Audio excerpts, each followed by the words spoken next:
بسم اللہ الرحمن الرحیم۔ ان پر درود جن کو حجر تک کریں سلام، ان پر سلام جن کو تحیت شجر کی ہے، ان پر درود جن کو کسے بے کساں کہیں، ان پر سلام جن کو خبر بے خبر کی ہے۔ معزز ناظرین اکرام، السلام علیکم ورحمۃ اللہ وبرکاتہ۔ پروگرام روشنی میں آپ کا خیر مقدم ہے اور آپ کا میزبان سید سلمان گل حاضر خدمت ہے۔ نبوت و رسالت کے موضوع پر کل ہم نے بات کی تھی، نبی اور رسول کے مفہوم کو سمجھا، نبی اور رسول کے فرق کو سمجھا، اور وہ تفریق جو فرمایا ضعیف ہے علماء کرام نے اس کو بھی انڈورس کیا گیا تاکہ ہماری نالج میں اور علم میں یہ بات آ جائے کہ نبی اور رسول کا صحیح فرق کیا ہے اور معروف یا غلط فرق کیا ہے۔ تو یہ بات ہم نے کی تھی، لیکن آج ضرورت نبوت پر اور مقاصد بعثت پر ہم بات کریں گے کہ بعثت کے ظاہر کیا مقاصد ہوتے ہیں اور انبیاء کرام کی کیا ضرورت ہے۔ اس سے ریلیٹڈ سوال کہ کیا کتاب کافی نہیں تھی انبیاء کرام کا بھیجا جانا، اس کے علاوہ کہ ان کی بعثت کے مقاصد کیا ہے، پھر کچھ بعثت کے مقاصد میں قرآن کریم کلام کر رہا ہے، قرآن کریم ریفرنس کرتا ہے مقاصد بعثت کو اپنی آیات بینات میں، اور بھی کچھ اس سے ملتی جلتی باتیں آج کے موضوع سے انشاءاللہ آج کے پروگرام میں ہم کریں گے۔ گفتگو کے لیے میرے آپ کے ہر دل عزیز ہم سب انہیں پسند کرتے ہیں، جناب مفتی محمد سہیل نظام جدی صاحب اور ڈاکٹر محمد احمد قادری صاحب، دونوں حضرات یہاں پر تشریف فرمائے، آپ دونوں کا خیر مقدم ہے۔ آغاز کرتا ہوں میں مفتی محمد سہیل نظام جدی صاحب سے۔ وہ سب جو بھی میں نے بات کی میرا خیال ہے آغاز اسی سے کرنا چاہیے کہ انبیاء کرام کی آمد اور ان کی ضرورت، ان کا ہم میں آنا، یہ مطلب ضرورت کیوں؟ کیا کتاب کافی نہیں؟ کتاب آ گئی تو اس سے ہدایت نہیں مل سکتی؟ بسم اللہ الرحمن الرحیم، اللہم صلی علی سیدنا و مولانا محمد وعلی آلہ و اصحابہ وبارک وسلم۔ اس میں کوئی شک نہیں کہ آسمانی جو کتاب ہے، جتنی بھی کتب ہیں سب بے مثال ہے، بے شک، اور کتاب کتاب ہے، اور خاص طور پر قرآن کریم کے لیے اللہ رب العالمین فرماتا ہے کہ ذالک الکتاب لا ریب فیہ، اللہ اس میں کوئی شک نہیں، کوئی شک نہیں، بے شک، اس میں کوئی شک نہیں کہ یہ ہدی للناس بھی ہے، ہدی للمتقین بھی ہے۔ واہ، اس میں کوئی شک نہیں کہ اس قرآن کی اللہ رب العالمین نے حفاظت فرمانے کا وعدہ فرمایا۔ واہ، لیکن آپ یہ بھی دیکھیں کہ کتاب جو ہے نا، کتاب ہوتی ہے، یہ تھیوری ہوتی ہے، صحیح، پریکٹیکل نہیں ہوتا۔ ارے واہ، جی، کیا بات، پیغمبر علیہ السلام تشریف لا کرنا اسے پریکٹیکلی اپناتے ہیں، پریکٹیکل وہ اور ہوتے ہیں، عملی نمونہ پیش فرماتے ہیں۔ بہت اچھے، سبحان اللہ، سبحان اللہ۔ اچھا، دوسری بات اس میں یہ بھی ہے کہ قرآن کریم کا جب تعارف کروایا جا رہا ہے نا قرآن کریم میں ہی، تو آپ یہ دیکھیں کہ بہت سے مقامات ایسے ہیں، جیسے مثال کے طور پر تبارک الذی نزل الفرقان علی عبدہ، اللہ اکبر، کہ پاک ہے وہ ذات کہ جس نے فرقان یعنی قرآن نازل فرمایا اپنے بندہ خاص پر۔ اللہ اکبر، اچھا، یہاں پر آپ دیکھیں کہ کتاب ظاہر ہے کہ نازل ہوئی نا، تو نازل ہونے والی چیز کتاب تو موجود ہے، لیکن منزل علیہ کہ جس پر نازل کی جا رہی ہے وہ بھی تو ہے نا، واہ واہ وہ خاص بندہ ہے۔ نازل کس پہ کی جائے؟ ہاں، جس پر نازل کی جا رہی ہے صحیح، بالکل، وہ اللہ کا نبی اور رسول ہے، مطلب آپ نے وہ فرمایا پیغمبر ہدی للناس تو جی، ہے، ہاں، لیکن کسی ایک خاص ہاں، بندے اور پر دوسرا یہ کہ تھیوری ہے، صحیح، اس کا پریکٹیکلی نمونہ اگر کوئی پیش کرتا ہے وہ پیغمبر علیہ السلام پیش فرماتے ہیں۔ اچھا، پھر یہ بھی ہے نا کہ اس پر عمل کرنا پوسیبل ہے یا نہیں، یہ کون بتائے گا؟ صحیح، یہ کون بتائے گا کہ اس پر عمل کرنا ممکن ہے یا ناممکن ہے؟ تو وہ پیغمبر علیہ السلام عمل کر کے بتاتے ہیں کہ اس پر عمل کرنا ممکن ہے، واہ، کیونکہ کئی لوگوں کا یہ خیال ہے، کچھ لوگ ہیں جب قرآن پر یا صاحب قرآن پر وہ کرتے ہیں تو وہ کہتے ہیں کہ یہ کتاب جو ہے یہ محض ایک تھیوری ہے، یہ پریکٹیکل نہیں ہے۔ صحیح، تو پیغمبر علیہ السلام جب تشریف لاتے ہیں تو اس کا جو پریکٹیکل ایکسپیکٹ ہے وہ پیش فرماتے ہیں، وہ پرووائڈ کرتے ہیں۔ اسی لیے اللہ رب العالمین نے دیکھیں فرمایا نا کہ بلکہ فرمایا کہ رسلا مبشرین و منذرین لئلا یکون علی الناس لئلا یکون للناس علی اللہ حجہ، اللہ اکبر، فرمایا کہ رسل جتنی بھی رسول ہیں یہ خوشخبریاں دینے والے بن کر آئے، ڈر سنانے والے بن کر آئے، تاکہ لوگوں کے لیے اللہ کے پاس حجت بن جائے، اللہ اکبر، تاکہ لوگ یہ نہ کہیں کہ مولا ہمارے پاس تو کوئی نہیں آیا تھا، کتاب تو نے بھیجی تو کتاب نے تو ہم نے پڑھ لیا کتاب کو، سمجھ نہیں اب آئی۔ ہمیں نہیں پتا کہ اس پر عمل کیا جائے نہ کیا جائے، صحیح۔ تو اللہ کے پاس حجت قائم ہو جائے کہ نبی اور رسول آئے تھے، واہ۔ انہوں نے عملی نمونہ پیش فرمایا تھا، انہوں نے بتایا، ثابت کیا کہ اس کتاب پر عمل کرنا ہر دور میں ممکن ہے۔ واہ۔ اور اللہ رب العالمین یہ بھی فرماتا ہے نا کہ وَمَا كُنَّا مُعَذِّبِينَ حَتَّى نَبْعَثَ رَسُولًا، ہم کسی پر عذاب نازل فرماتے ہی نہیں یہاں تک کہ اپنے رسول بھیجتے ہیں، وہ انہیں تبلیغ فرماتے ہیں، اور جو ان کی تعلیمات پر عمل کرتا ہے اسے جنتی بنا دیتے ہیں، جو ان کی تعلیمات سے دور ہوتا ہے ہم اس کے لیے عذاب کی وعید بیان فرماتے ہیں۔ اللہ اکبر۔ اچھا، اسی کے ساتھ ساتھ آپ یہ دیکھیں کہ یہ امت ایک امت تھی، کان الناس امت واحدہ فبعث اللہ النبیین مبشرین، اللہ رب العالمین نے مبشرین بھی بھیجے اور جو ہے وہ منذرین بھی بھیجے، یعنی رسول بھیجے، رسل بھیجے۔ بالکل۔ اچھا، اب کیا ہوا کہ اختلاف قائم ہوا، اختلاف آپس میں ہوا ان کے، صحیح۔ تو یہ امت تتر بتر ہوئی۔ صحیح۔ اب کتابیں تو موجود تھیں، صحیح۔ کتابیں تو موجود تھی نا، لیکن اختلاف ہوا۔ اختلاف کس نے دور کیا؟ اختلاف کس بات پر ہوا؟ عقائد میں اختلاف ہوا، اعمال میں اختلاف ہوا، بتوں کو پوجا جانے لگا، نظریاتی، فکری، عملی انتشار ہوا۔ وہ دور کون کرے گا؟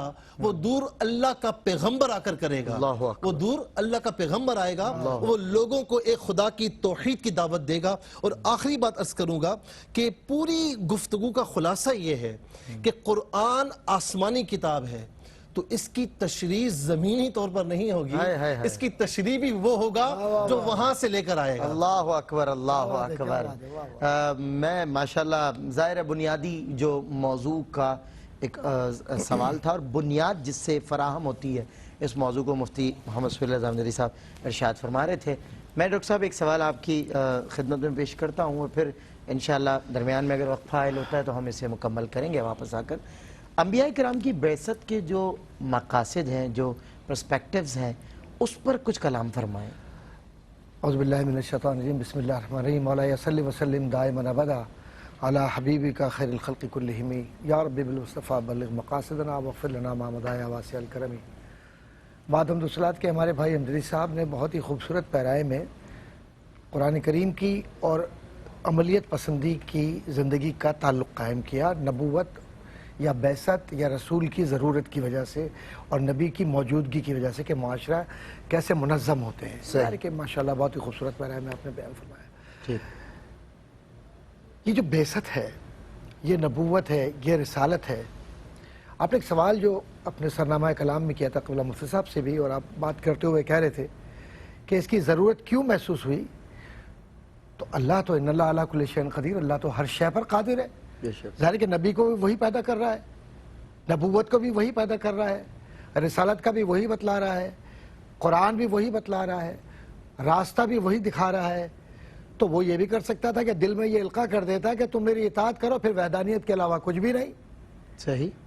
تو مقصد اور منتہا یہ تھا کہ یہ بتلانا چاہتا ہوں کہ تم تک جو بات پہنچی ہے اور تم مجھ تک جس طرح پہنچو گے، اس کے بیچ میں ایک ہے جس کو میں خود یہ بتا رہا ہوں کہ اگر تم پیدا نہ کیے جاتے تو میں کائنات میں کوئی بھی شے پیدا نہ کرتا، اور یہ وہ ہے کہ جس کے وسیلے سے آدم بھی مانگتے ہیں اور اسی کے وسیلے سے تم بھی زندگی گزارو گے۔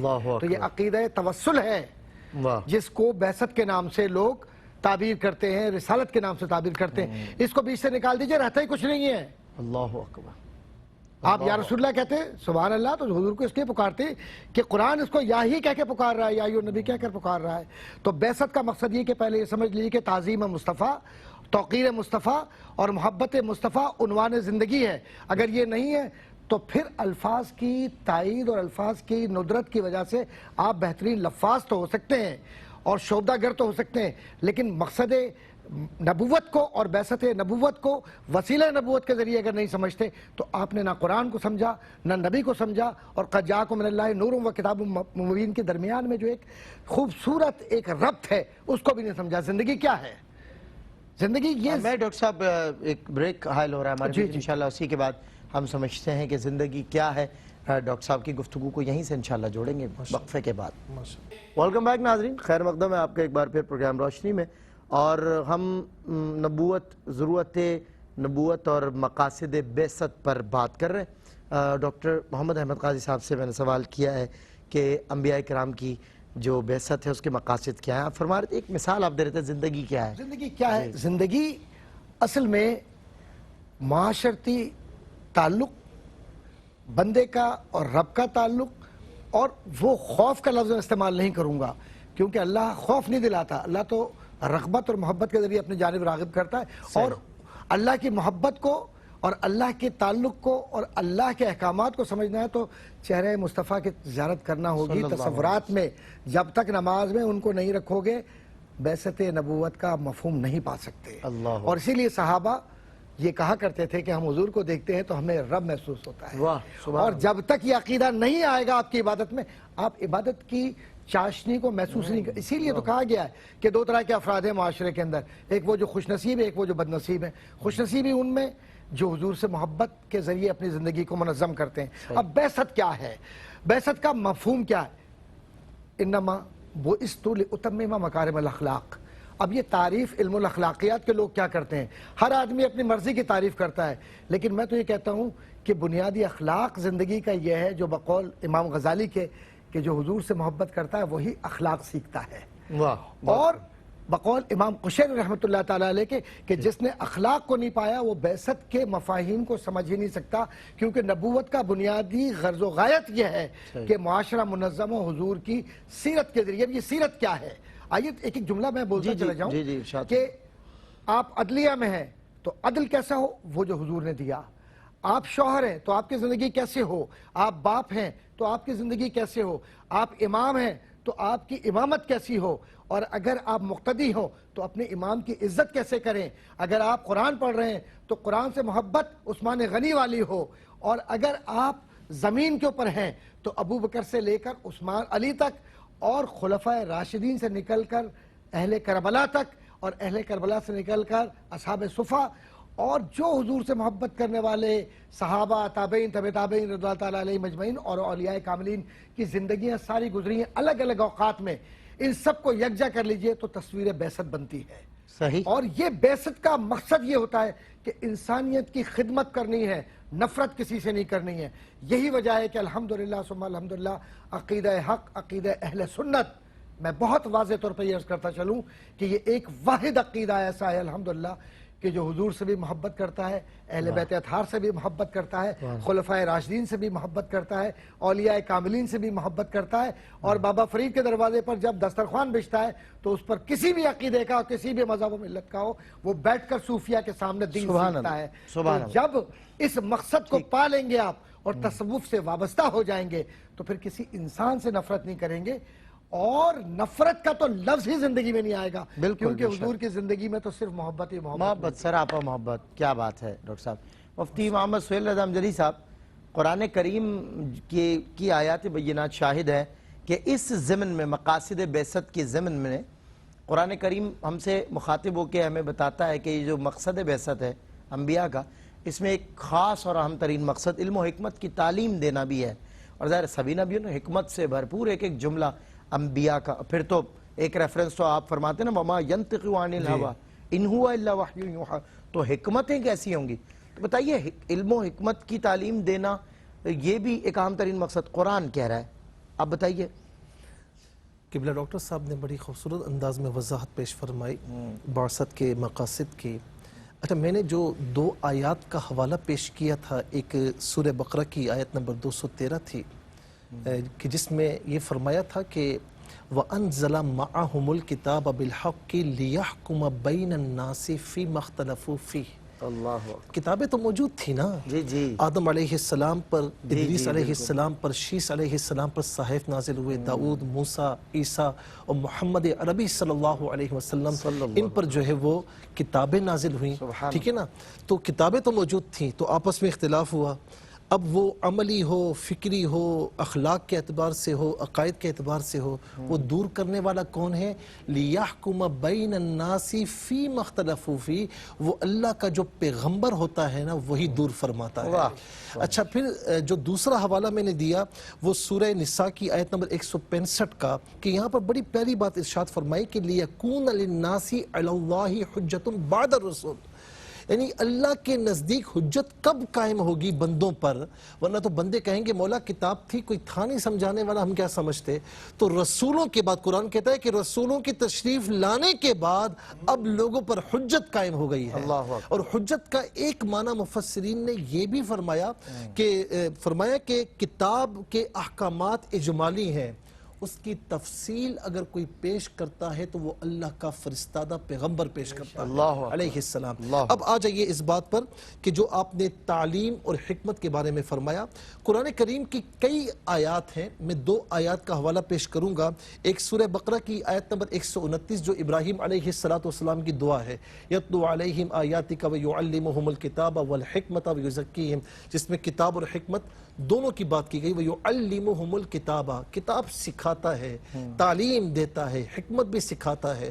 پھر دوسری وہ آیت فرمایا سورہ آل عمران کی آیت نمبر 164، لقد من اللہ علی المؤمنین، کہ اللہ رب العالمین نے احسان فرمایا ایمان والوں پر جب اپنا نبی ان میں بھیجا، تو اس میں بھی یہی ہے یتلو علیہم آیاتہ ویزکیہم ویعلمہم الکتاب والحکمہ، جو انہیں کتاب اور حکمت سکھاتا ہے۔ اب یاد رکھیں کہ دنیاوی جتنے علوم ہیں جنہیں ہم اکوائرڈ نالج کہتے ہیں، چاہے وہ آپ دیکھیں سائنس ہو، چاہے وہ بائیولوجی ہو، چاہے وہ فزکس ہو، چاہے وہ سیاسی حوالے سے ہو، دنیا کا کوئی بھی علم قبلہ ڈاکٹر صاحب یہاں موجود ہیں، آپ کو ساری چیزیں بتائے گا۔ سائنس اپنی چیزیں بتائے گی، ایک جہت، اپنی چیزیں بتائے گی اپنی جہت کے اعتبار سے، سیاسیات اپنی باتیں ہوں گی، لیکن کوئی یہ نہیں بتائے گا کہ انسان اس دنیا میں جو آیا کیا مقصد لے کر آیا، انسان کا مقصد کیا ہے، اس میں کتنی جہتیں ہیں جی، چونکہ اللہ کا پیغمبر علیہ السلام اس کے پاس بلٹ ان نالج ہوتی ہے، وحی الہی ہوتی ہے، تو وہ آ کر وہ علم دیتا ہے۔ اب دیکھیں قرآن کا موضوع کیا ہے؟ انسان ہی ہے، وہ بتاتا ہے کہ انسان کون سا مقصد لے کر اس دنیا میں آیا۔ صرف ایک مثال دیتا ہوں، وما خلقت الجن والانس الا لیعبدون، ہم نے جنات اور انسان کو صرف اسی لیے پیدا فرمایا تاکہ وہ ہماری عبادت کرے، ہماری بارگاہ میں جھکے۔ افحسبتم انما خلقناکم عبثا وانکم الینا لا ترجعون، بار بار یاد دلایا جاتا ہے۔ اب آپ دیکھیں، میں ایک بات کہوں گا آپ کو کہ جب کوئی یعنی سمجھانے کے لیے عرض کر رہا ہوں، کوئی بلا تشبیہ، ایسے ہم کہتے ہیں بلا تشبیہ مثال ہے سمجھانے کے لیے، ورنہ کوئی مماثلت نہیں ہے۔ ایک کمپنی اپنی پروڈکٹ جو ہے وہ پروڈیوس کرتی ہے، تو اب لوگوں کے ذہنوں میں ڈالنے کے لیے بار بار اس کی تشہیر کرتی ہے کہ یہ لو، یہ لو، پروموشنز ہوتی ہیں، یہ ایک مثال ہے نا، بالآخر اس کی پروموشن ہوتی ہے، بالآخر لوگ اسے اڈاپٹ کر لیتے ہیں، صحیح ہے، وہ چیز مشہور ہو جاتی ہے۔ اللہ تبارک و تعالی انسانی زندگی کے اس مقصد کو بار بار لوگوں کے ذہنوں میں ڈالتا ہے۔ یہ ہے ہدایت کا انما خلقناکم عبثا وانکم الینا ترجعون، کبھی فرماتا الذی خلق الموت والحیات لیبلوکم ایکم احسن عملا۔ اس طرح کئی امثال موجود ہیں کہ بار بار انسانی زندگی کا مقصد انسان کے سامنے رکھا جاتا ہے اور بار بار اسے ریپیٹ بھی مختلف انداز میں کیا جاتا ہے۔ تو یہ نبی علیہ السلام، اللہ کے پیغمبر علیہ السلام، وہ علم لے کر آئے جو علم انسان کی دنیا اور آخرت کے لیے فائدہ مند ہے، جو علم انسان کو انسانی زندگی کا مقصد بتاتا ہے۔ پھر دوسری بات حکمت کا جو یعنی اس کے پہلو اور بھی ہیں، بڑی تعریفات ہیں، لیکن ایک اس کا پہلو یہ بھی ہے جو غالب طور پر کہا جاتا ہے تربیت۔ جی، تربیت۔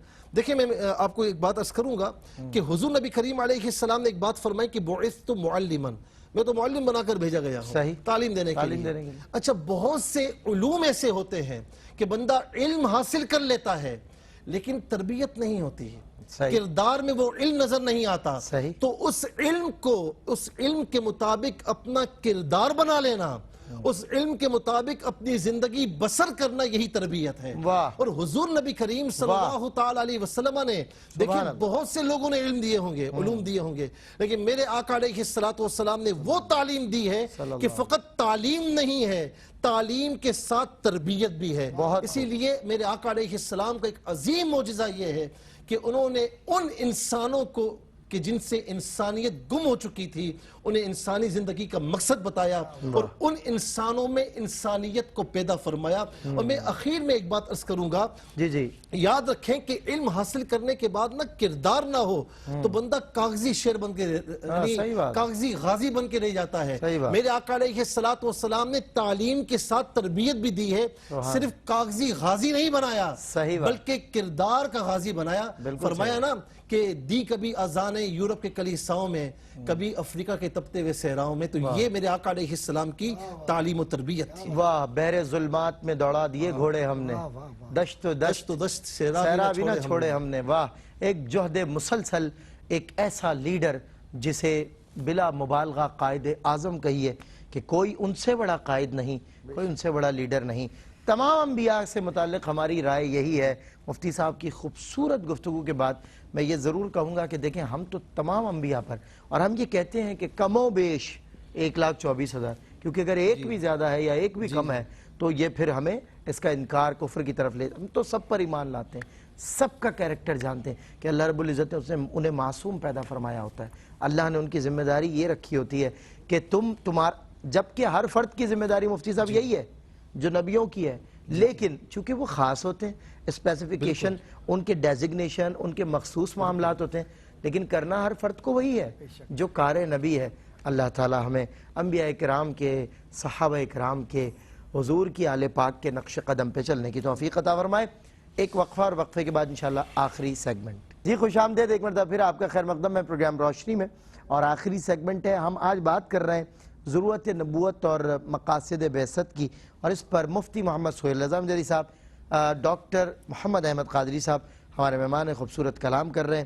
حضور, آپ سے میں مقاصد بعثت کی ضمن میں ایک سوال یہ کرنا چاہتا ہوں کہ مقاصد بعثت میں سے ایک مقصد جو ہے اخلاق کی تکمیل بھی ہے, اور لوگوں کو بنیادی اخلاقی اقدار فراہم کرنا, اخلاقی تقاضوں پر پورا اتروانا, اور اس کے لیے نصیحت کرنا, پریکٹیکلی کر کے دکھانا. ظاہر ہے ہم سنتے ہیں نا خلق عظیم والی بات, تو بات یہی ہے کہ وَإِنَّكَ لَعَلَىٰ خُلُقٍ عَظِيمٍ قرآن مجید کہتا ہے. تو یہ اخلاقی اقدار بنیادی طور پہ, یہ جو میں چاہتا ہوں اس کو ہم سمجھ لیں. مقاصد بعثت میں اس کی بڑی اہم ترین ضرورت کو میں دیکھ رہا ہوں, اور یہ ظاہر ہے فرمایا. ایک بات بھائی سلمان گل صاحب عرض کرتا چلوں, قبلہ بھائی امجدی صاحب نے جس طریقے سے مختلف پہلوؤں کی طرف قرآن آیات کے ذریعے بھی اور حقائق کے ذریعے جو دوسرے ہیں ان کا ایک ربط پیدا کیا.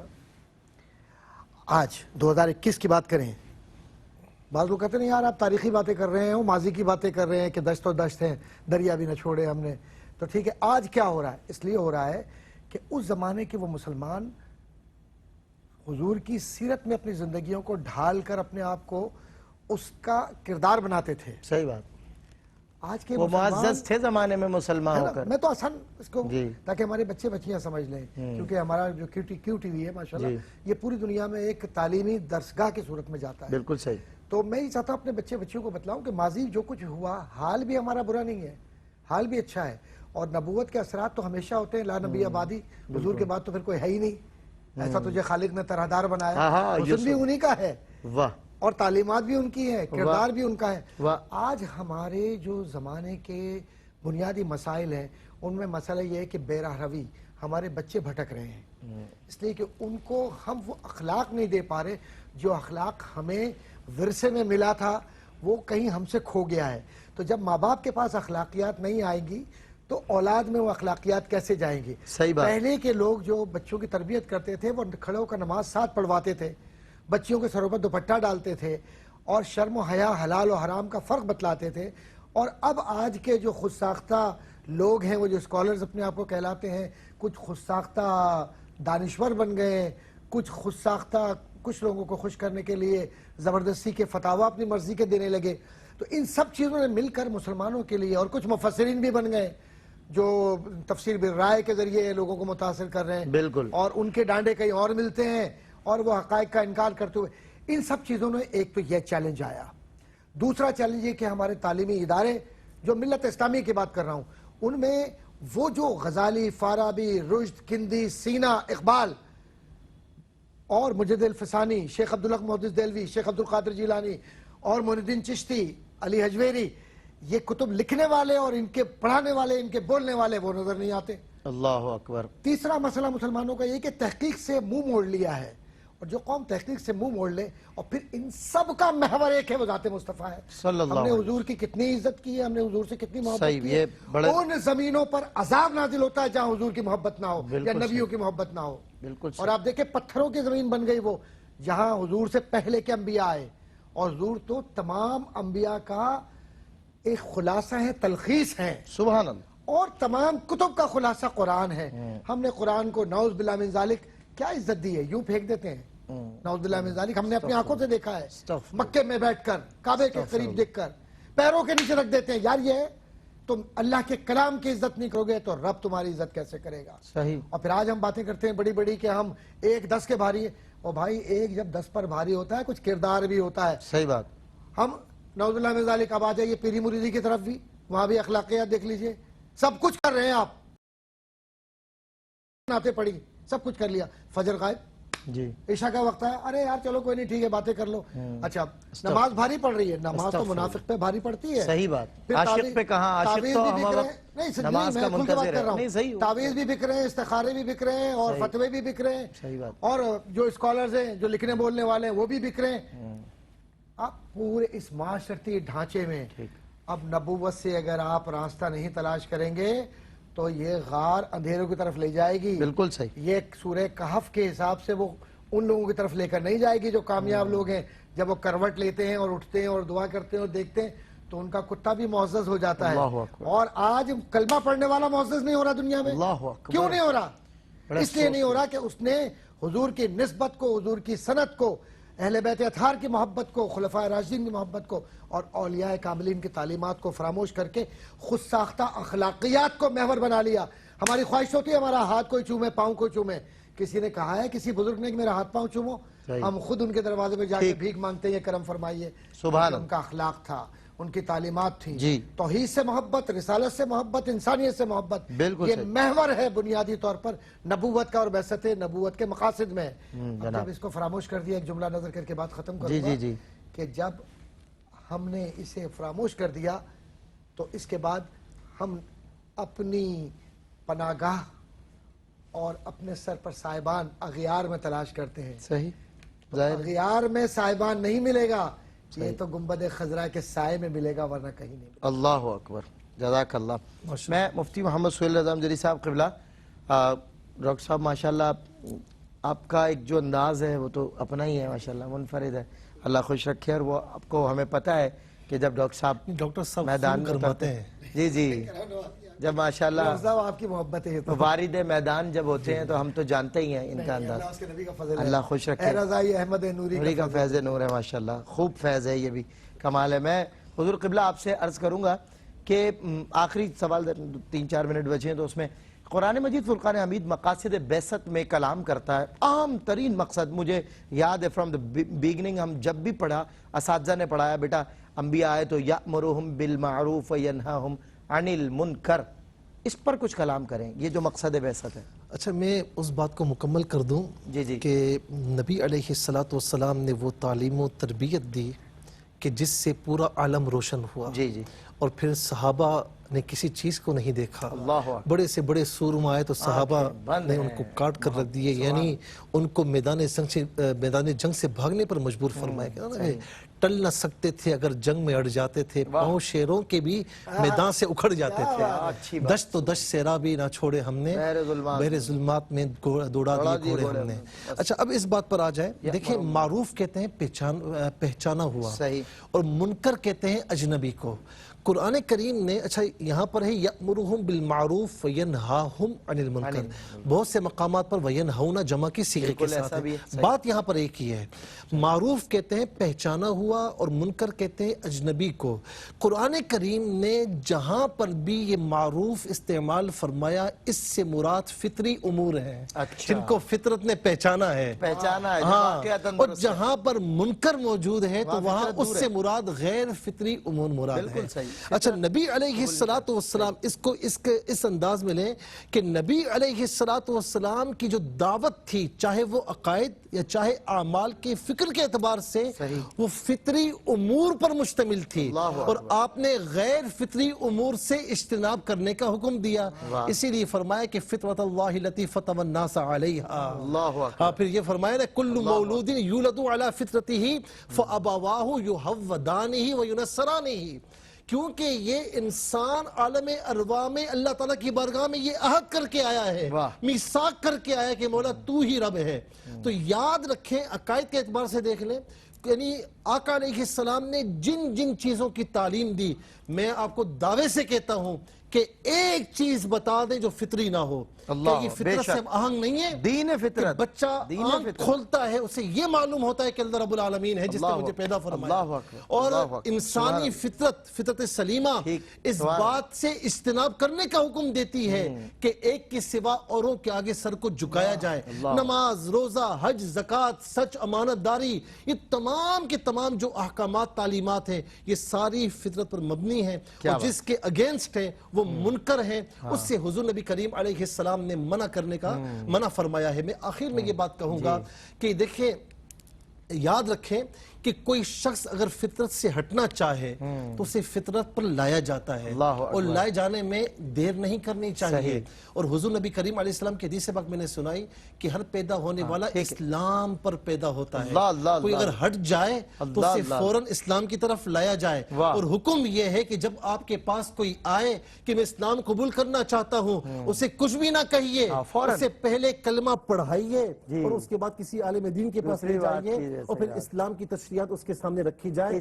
یہ نہیں کہ جی ہاں تم اس سے پوچھ لو, اس سے پوچھ لو, ایسا کچھ بھی نہیں ہے, کیونکہ فطرت یہی ہے کہ اسلام میں داخل ہوا جائے. اسلام کو قبول کرنا ایک بہت بڑا اقدام احسن ہے, اور اسے آسان بنایا جائے, اسے آسان ہی رکھا جائے. یہ ہمیشہ سے آسان تھا. کوئی بھی اگر قبول اسلام چاہتا ہے فوراً اسے کلمہ پڑھوایا جائے. میں بھی اس بات کو سیکنڈ کرتا ہوں. ان کا جود و کرم دشمنوں کو اما, دست اعجاز دے کنکری کو زباں, حق نے بخشی انہیں حکمتیں لازوال, روک دیں تو حرام اذن دیں تو حلال, کس کا اوج کمال میم ہا میم دال. السلام علیکم ورحمۃ اللہ.